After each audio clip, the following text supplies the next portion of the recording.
InsyaAllah saya jadi Perdana Menteri, Tengku Zafrul tak masuk senarai. Menteri Perdagangan Antarabangsa dan Industri, Tengku Zafrul bin Tengku Abdul Aziz. Zafrul tak masuk senarai. Aisyah radhiyallahu anha kata, Nabi dalam banyak-banyak hal, Nabi cukup pantang orang berbohong. UMNO dan BN masuk pilihan raya untuk elakkan dakwaan kes-kes rasuah di mahkamah supaya mereka boleh lantik peguam negara yang baru. Bukan saya kata, kalau tak percaya, dengar sendiri. Bukan saya saja kena charge. Uman, you are in the waiting list. Tan Sri Vicky, don't laugh. You are also included. What more, Dato' Sri Saravanan? Kasih? They will forget you. You will be charged as well. Isham, you don't smile. Bagi mengelakkan ini, kita wajib menang dengan dominan di dalam pilihan raya umum ke-15 ini, saudara-saudari.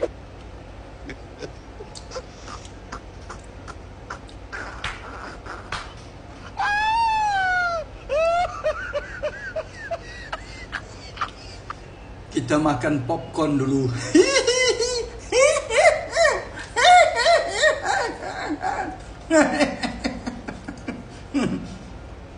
Sama ada itu satu orang bercakap, Tengku Zafrul tak akan masuk dalam kabinet. Tengok-tengok dia umum masuk kabinet.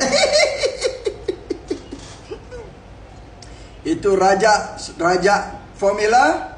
Nah, kamu dengar sendiri raja formula yang cakap, kalau ada kuasa, boleh talapas daripada siasatan pihak berkuasa, SPRM ke siapa.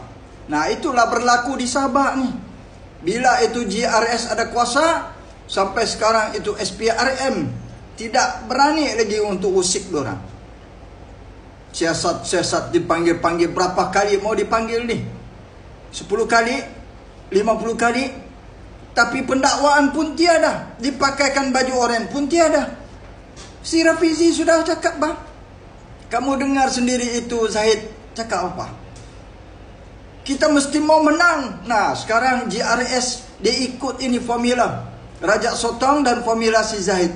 Kita mesti menang PRN negeri Sabah. Kalau tidak, masing-masing get ready untuk masuk ke Payan. Pakai baju lain. Ungu sudah pakai baju.